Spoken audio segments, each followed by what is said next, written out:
अस्सलाम वालेकुम, मैं हूं शिफा यूसुफजई और आज की जो ये वीडियो मैं बना रही हूँ ये दुनिया के एक बड़े तारीख पहलू पर बना रही हूँ। और वो तारीख पहलू ये है कि जब एक औरत एक आदमी से शादी करती है तो वो शादी जिंदगी से लेकर मौत तक उसके साथ रहेगी, ऐसा कहा जाता है उसको। ख़ास तौर पे जो एशियन जो सोसाइटीज़ हैं, पाकिस्तान, इंडिया, बांग्लादेश और ये जो खित्ता है, इसमें बहुत ज़्यादा इस चीज़ के ऊपर फोकस किया जाता है कि लड़की की एक मरतबा शादी हो गई है तो अब वो शादी से निकलेगी सिर्फ उसी वक्त जब उसकी मौत वाक़ई होगी। और जो सोशल मीडिया पर केस चल रहा है और जिससे मुझे ये वीडियो बनाने का ख्याल आया, वो इसी वजह से आया कि सोशल मीडिया पर एक लड़की अपनी शादी से फारिग तभी हुई। एक लड़की को अपनी प्रॉब्लमेटिक मैरिटल लाइफ से निजात तभी मिली जब उसने खुदकुशी की, जब उसने अपनी जान दे दी। सदफ ज़हरा की मैं बात कर रही हूँ। सदफ ज़हरा के हवाले से मुख्तलिफ पोस्ट्स मैंने भी पढ़ी, आपने भी पढ़ी होंगी, I am sure. Sadaf Zahra के शौहर का नाम है अली सलमान अलवी और अली सलमान अलवी के हवाले से मुख्तलिफ बातें आ रही हैं सामने। कहा यह जा रहा है कि अली सलमान अलवी जो है वो बहुत टॉर्चरस किस्म का हस्बैंड था। वो टॉर्चर करता था, वो अपनी बीवी के साथ लॉयल नहीं था, वो उसको मारता पीटता था, गाली गलोच और ये सारे मामलात थे उसके अपनी बीवी के साथ। फिर इसके ऊपर क्योंकि शादी अरेंज मैरिज नहीं थी, शादी लव मैरिज थी, दोनों की मुलाकात इंटरनेट पर हुई थी और गालिबन ये भी कहा जाता है कि सदफ ने अपनी फैमिली को मनाया था। सदफ की फैमिली बहुत ज़्यादा रजामंद नहीं थी अली के रिश्ते के लिए, लेकिन सदफ ने उनको मनाया और इनकी दोनों की शादी हुई। अब शादी के बाद हुआ क्या? शादी के बाद हुआ ये कि जो सोशल मीडिया पर पोस्ट चल रही हैं उनके मुताबिक अली ने मुख्तलिफ ख़वातीन के साथ मुख्तलिफ औकात में रवाबित रखे। अली हर एक से सोशल मीडिया पर फ्लर्ट करने लग जाता था। अली की फ्रेंड्स थीं और वक्तन फ़वक्तन सदफ़ को अली की हरकतों के बारे में पता लगता रहा और सदफ़ अली को माफ़ करती रही, जैसा कि ज़्यादातर पाकिस्तान की या सब कॉन्टिनेंट की शादियों में होता है कि एक बंदा गलती करता है, दूसरा उसको माफ़ करता है, फिर दूसरा गलती करता है, पहला माफ़ करता है और ये गलतियों का सिलसिला तब तक चलता रहता है जब तक कि या तो दोनों मर नहीं जाते या जब तक दोनों की तलाक नहीं हो जाती, ये शादी खत्म नहीं हो जाती। लेकिन ये गलतियां बहुत शाज़ो नादिर ही शादियों में ख़त्म होती हैं। अगर एक मरतबा लड़की ने लड़के को माफ़ कर दिया तो फिर लड़के को ये एक तरह से लाइसेंस मिल जाता है कि भाई अब तो ये कहीं नहीं गई, इसको पता भी चल गया ये कहीं नहीं गई, तो इसलिए अब तो मैं खुलेआम ये काम कर सकता हूँ। और फिर बहुत मरतबा लड़कियां दबाव में आके, फैमिली के प्रेशर्स में आके, सोसाइटी में आके माफ़ करती रहती हैं और माफ़ करती चली जाती हैं और मुख्तलिफ उनको अपने हस्बैंड्स के बारे में बातें पता चलती हैं, लेकिन वो माफ़ करती चली जाती हैं क्योंकि उनके पास चॉइस कोई नहीं होती, रास्ता कोई नहीं होता। अब बात करने की ये है कि इन दोनों के रिश्ते में प्रॉब्लम कहाँ आई। इन दोनों का रिश्ता तो खैर वैसे ही प्रॉब्लमेटिक था और वक्तन फ़वक्तन जैसा मैंने कहा कि सदफ़ को अली की बातें और अली की हरकतें पता चलती रहीं और अली माफ़ी तलाफ़ी करता रहा उसके साथ। पिछले कुछ अरसे से इनकी शादी में बहुत ज़्यादा डोमेस्टिक वायलेंस चल रही है, अली मारपीट करता रहा है। ये बातें भी ज़ाहिर है सोशल मीडिया से मुझ तक पहुँची हैं, आप तक भी पहुँची होंगी। सदफ़ की जो ज़िंदगी है वो मुश्किल इसलिए है कि एक तो हस्बैंड उसके साथ लॉयल नहीं था और एक मरतबा माफ़ करने के बाद जब उसको बार बार ये चीज़ें पता चलती गईं तो जाहिर है उसके दिल से बिल्कुल ही अली के लिए जो थोड़ा बहुत भी एतमाद था, थोड़ा बहुत भी भरोसा था अली पर, वो ख़त्म हो गया। इतने में हो जाती है इनकी औलाद। अली सलमान अलवी और सदफ़ की औलाद हो जाती है।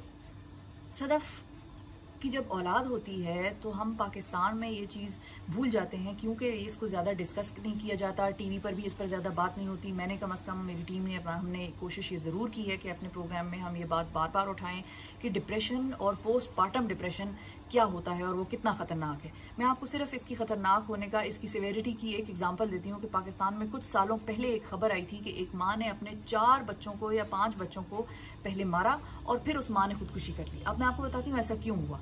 ऐसा इसलिए हुआ, उस केस में भी सूरत हाल कुछ यूं थी कि उस औरत के शोहर को चाहिए थी नर औलाद, यानी कि बेटा चाहिए था, और उस औरत की तवातर के साथ बेटियां पैदा होती गईं। 4 उसकी बेटियां हो गई थी गालिबन, या 5 हो गई थी, और हर साल उसकी एक औलाद होती थी। तो उस औरत में एक डर भी था, एक खौफ भी था अपने इन लॉज के लिए की तरफ के हवाले से भी, शोहर के हवाले से भी, कि उनको बेटा चाहिए, मैं शायद उनको इस काबिल नहीं हूँ कि मैं उनको बेटा दे सकूँ। फिर उसको अपनी जो शादी की के हवाले से इनसिक्योरिटी थी कि कहीं शोहर किसी और के पास ना चला जाए, किसी और से शादी ना कर ले बेटे की ख्वाहिश में, ये भी एक डर था। फिर वो एक सेंस ऑफ डिफीट भी थी शायद, और एक और चीज़ भी थी जो कि था पोस्टपार्टम डिप्रेशन। और वो पोस्टपार्टम डिप्रेशन ये होता है कि जब औरत की औलाद होती है तो उसके बाद कुछ औरतों में तो ये बात कुछ हफ्तों पर मुहित होती है और वो फिर ठीक हो जाती हैं ऑटोमेटिकली। उनके अंदर हार्मोन्स जनरेट हो जाते हैं और ऑटोमेटिकली उनकी सेहत जो है, दिमागी सेहत, नफसियाती सेहत, वो ठीक हो जाती है और वो अपनी ज़िंदगी के साथ रवां दवां हो जाती हैं। कुछ औरतों में ये एपिसोड जो होता है वो काफ़ी लंबा होता है, महीनों पर मुहित होता है या सालों पर मुहित होता है। अब ये जिस खातून की मैं आपको बात बता रही हूँ, एग्जाम्पल दे रही हूँ, इनमें यकीनन ये सालों पर मुहित रहा, क्योंकि पहले उनकी एक बेटी हुई, फिर अगले साल दूसरी बेटी हुई, फिर उससे अगले साल तीसरी बेटी हुई, फिर उससे अगले साल चौथी हुई और फिर शायद पांचवी हुई। और उसके बाद उन्होंने उन बेटियों को भी मारा और फिर खुद को भी मारा। तो यानी कि वो औरत कितने सालों से पोस्टमार्टम डिप्रेशन का शिकार थी। और इस पर मैंने अपने प्रोग्राम में भी मुख्तलिफ साइकोलॉजिस्ट और साइकेट्रिस्ट से बात की थी। उन्होंने कहा कि ये यकीनन पोस्टमार्टम डिप्रेशन का केस था कि अगर वो औरत अपने शौहर के साथ खुश भी नहीं थी, वो शौहर उसको डराता धमकाता भी था कि मैं तुम्हें छोड़ दूंगा अगर तुमने मुझे बेटा ना दिया। वो औरत घबराती थी, उसकी बेटी पर बेटी होती जा रही थी, उसको उनके भी फ्यूचर की टेंशन थी। तो उस औरत के जहन में बहुत कुछ चल रहा था। तो उस औरत ने उन 4 बेटियों को भी मारा और अपने आप को भी मारा और उन 5 की या 6 लोगों की जानें बच सकती थी अगर उस औरत को ये एहसास हो जाता या उस औरत के साथ रहने वालों को इस चीज़ का एहसास होता कि उसकी दिमागी या नफसियाती सेहत ठीक नहीं है और उसको किसी की हेल्प की ज़रूरत है, प्रोफेशनल हेल्प की, साइकियाट्रिक हेल्प की ज़रूरत है। उस केस में वो नहीं हुआ। और सदफ के केस में भी हम ये देखते हैं कि सदफ की भी किसी ने हेल्प नहीं की, सदफ की भी किसी ने बात नहीं सुनी। सदफ प्रोबेबली बहुत से लोगों को, अपनी फ्रेंड्स को ये बातें बताती थी, क्योंकि सदफ के केस में अली सलमान अलवी के और भी बड़े चार्जेस हैं। अब सदफ के केस में दफ़ा 302 लगी है अली सलमान अलवी पर, जो FIR वगैरह कटी है उसके खिलाफ। लेकिन दफ़ा 302 का मतलब ये है कि वो कत्ल की दफ़ा है। और टेक्निकली जो शवाहिद और की बुनियाद पर यहाँ पर नज़र आ रहा है, प्रैक्टिकली कत्ल हुआ नहीं है। प्रैक्टिकली अली सलमान के हाथ जो थे वो इन्वॉल्व नहीं थे कि उसने उसकी बीवी का गला दबाया या उसने अपनी बीवी को गोली मारी या इस किस्म की तरीके से उसने खुद मर्डर नहीं किया। उसकी बीवी की लाश लटकती हुई मिली कमरे के पंखे से। तो लग ये रहा है कि ये वाकई ही एक खुदकुशी ही थी। लेकिन मुहर्रकात क्या थे इसके पीछे रीजंस क्या थे कि इस औरत ने या सदफ ने ये सुसाइड कमिट किया। सदफ की बात शायद कोई नहीं सुन रहा था। सदफ को अपने हस्बैंड की जो बेवफाई थी उसके बारे में बारहा पता चलता था और वो बारहा उसको माफ करती थी और वो बार बार माफी मांगता था और फिर वो गलतियां वापस रिपीट करता था। फिर सदफ डोमेस्टिक वायलेंस का शिकार थी, सदफ की औलाद हुई थी, बहुत सारी चीजें हैं यहाँ पर देखने वाली। सदफ के पास कोई नहीं था जिससे सदफ बात करती या सदफ किसी से प्रोफेशनल हेल्प लेती। अब यहाँ पर जो दफ़ा 302 का जिक्र मैंने किया है, वो दफ़ा 302 जो लगी है सदफ के ऊपर, अली सलमान के ऊपर, वो कत्ल की दफ़ा है। अब हो सकता है और बहुत हद तक चांसेस ये हैं, बल्कि 70 से 80% तक चांसेस ये हैं कि अली सलमान अलवी के ऊपर जो है वो ये चीज़ शायद उस तरह से कोर्ट्स या अदालतें अप्लाई ना करें और अली सलमान अलवी को दफ़ा 302 के तहत सज़ा ना हो। लेकिन अली को जिस चीज़ की सज़ा होगी वो स्क्रीनशॉट्स हैं सारी, जो सदफ की फ्रेंड्स ने और जो सदफ के रिश्तेदारों ने सोशल मीडिया पर फेंकी हुई हैं और वो हम सब की नज़रों से गुजरी हैं, जिसमें कि अली ब्लैकमेल कर रहा है, जिसमें अली फ्लर्ट कर रहा है, जिसमें अली हरास कर रहा है और जिसमें अली पैसे ले रहा है मुख्तलिफ अकाउंट्स बनाकर मुख्तलिफ लड़कियों से। तो ये कोई एक या दो खवातीन की बात नहीं है, ये मुतअद्दिद खवातीन पर मबनी ये स्टोरी है। और अली हर एक से फ्रॉड करता रहा, अली हर एक से को ब्लैकमेल करता रहा, अली के अकाउंट्स में पैसे आते जाते नजर आए, अली के अकाउंट में डॉलर्स और रुपीस की ट्रांजैक्शंस नजर आई। तो इन चीजों पर अली जरूर जो है वो ये पनिशेबल ऑफेंसेस हैं और इन पर अली को ज़रूर सज़ा हो सकती है। लेकिन जिस चीज़ पर अली को सज़ा नहीं हो सकती मेरा ख्याल है वो ये कत्ल होगा, क्योंकि वो अभी तक शवाहिद के मुताबिक ऐसा लग रहा है कि उन्होंने खुदकुशी की। हाँ, डोमेस्टिक वायलेंस के भी अगर उनकी बॉडी से पोस्टमार्टम के रिपोर्ट्स के मुताबिक अगर कोई शवाहिद मिलते हैं तो उस पर भी हो सकता है औरत पे या बीवी पर हाथ उठाने का भी कोई जुर्म साबित हो जाए अली पर। अच्छा, इसके अलावा एक और चीज़ है और वो ये चीज़ है कि हम बहुत मर्तबा अपने आसपास देखते हैं कि लोग डिप्रेशन में हैं, लोग परेशान हैं, लोग हमसे बात नहीं कर रहे, लोग खामोश हैं। आप ऐसे लोगों से खुद जाकर बात करें, क्योंकि जो शख्स भी डिप्रेस्ड होता है वो भागता है लोगों से, क्योंकि वो बात कर नहीं सक रहा होता। उसको समझ में नहीं आता कि वो कैसे बात निकाले अपनी, क्या बात अगलों को कहे। कई बार हम लोगों का मजाक उड़ा लेते हैं इस डिप्रेशन का, कई बार हम लोगों की एंजाइटी का मजाक उड़ाते हैं। ये मजाक उड़ाने वाली चीज़ें नहीं हैं, इनसे लोगों की जानें जा रही हैं। और एक और चीज़, बहुत इंपॉर्टेंट चीज़ इस मामले की, वो ये है कि सोशल मीडिया पर जब ये स्टोरी आई तो उसके बाद मुख्तलिफ इंकशाफात हुए विक्टिम और जो अक्यूज्ड है उसके हवाले से। तो अली सलमान अलवी के हवाले से जब कहते हैं कि वो जब कमरे में आया और उसने देखा उसकी बीवी की लाश कमरे में लटक रही थी, तो वो उस वक्त मीटिंग कर रहा था अपनी टीम से, जिस टीम के साथ वो काम करता था प्रोफेशनली। वो टीम कौन थी? वो टीम थी पाकिस्तान की मारूफ एंकर आसमा शिराजी की टीम। अब लोग जो बेवकूफ़ाना तरीके से कमेंट्री कर रहे हैं सोशल मीडिया पर, उनको इस चीज़ का एहसास नहीं हो रहा कि दफ्तर में मैं 100 लोगों के साथ काम करती हूँ। मुझे नहीं पता उन 100 लोगों के घरों में क्या हो रहा है, और ना ही उन 100 लोगों को जो भी वो घरों में अपनी ज़िंदगियों में हरकतें कार्रवाइयाँ कर रहे हैं उनकी मैं जिम्मेदार हूँ, और ना ही वो मुझे बता कर या मुझसे पूछ कर कोई चीज़ करते हैं। किसी और एंकर की टीम हो या किसी सेलिब्रिटी की टीम हो, उसमें अगर कोई शख्स अपनी बीवी को मारता पीटता है, वो कोई शख्स अपनी बीवी का कत्ल कर देता है, फ्रॉड कर रहा है, पैसे मांग रहा है लड़कियों से, ब्लैकमेलिंग कर रहा है, तो उसमें उस एंकर का या उस सेलिब्रिटी का क्या कसूर है? वो कोई उस एंकर को जाकर बताता थोड़ी था कि भाई मैंने फलां लड़की से $250 ले लिए हैं, या मुझे फलां लड़की ने $190 दिए हैं। ये तो जितनी ट्रांजैक्शंस हो रही हैं, ये जो सारी चीजें हो रही होती हैं, इतना टाइम किसी के पास नहीं होता कि हम प्रोफेशनल एनवायरनमेंट में जाकर बैठें और हम हर एक से पूछें कि भाई बताओ भाई तुम अपनी जिंदगी में क्या कर रहे हो, कहीं कोई ऐसा काम तो नहीं कर रहे जिससे मेरी बदनामी होगी।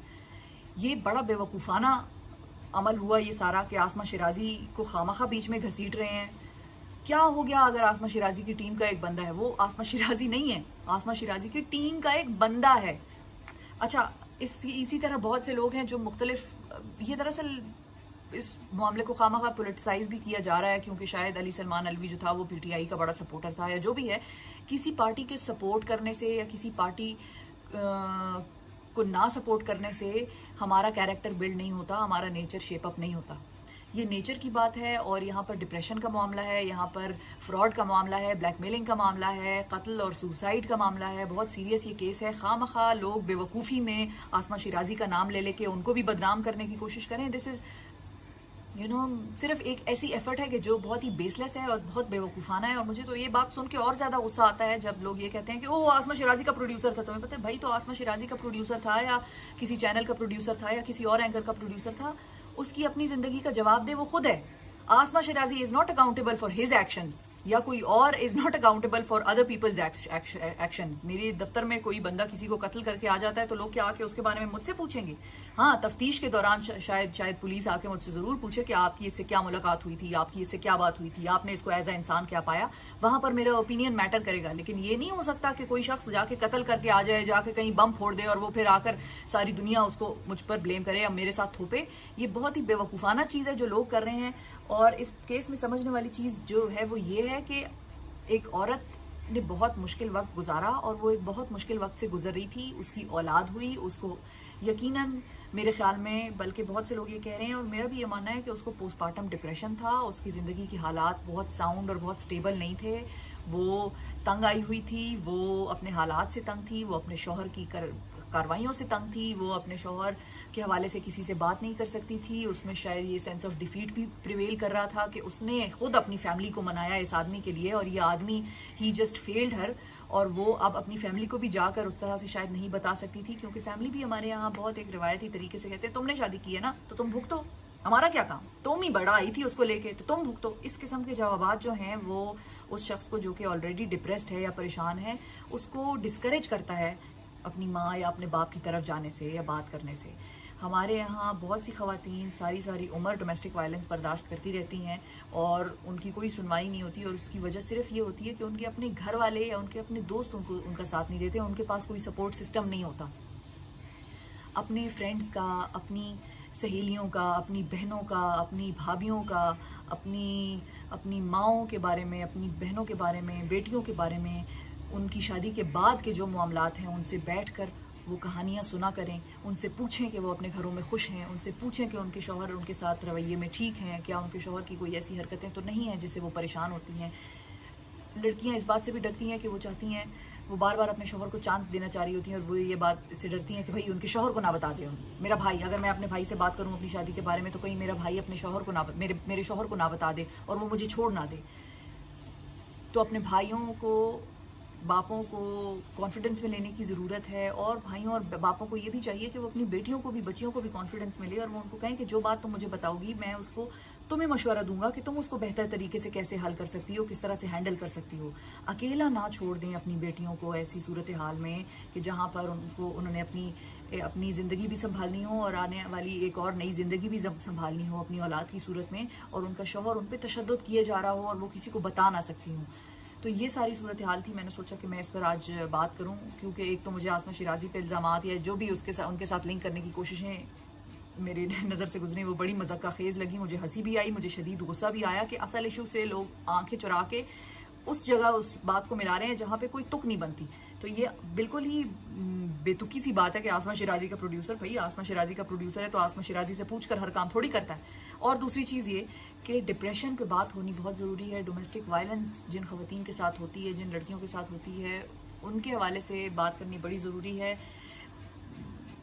मैं इस हवाले से बस यही कहना चाहूँगी कि अगर इस शख्स को सज़ा होगी तो वो शायद कत्ल में ना हो, क्योंकि वो लाश लटकी भी पाई गई। वो प्रॉबली ब्लैकमेलिंग, फ्रॉड और हरासमेंट, सोशल मीडिया पर जो हरासमेंट या इस किस्म के काम वो करता था, उन पर होगी उसको सज़ा। और अल्लाह करे कि आइंदा आने वाले दिनों में, आइंदा आने वाले वक्तों में हमारी बहनों के साथ, हमारी माओं के साथ, हमारी बेटियों के साथ ऐसे मामलात ना हों और लोग उनकी बात सुने जब वो किसी परेशानी को लेकर अपने वालिदैन के पास जाएं। Thank you.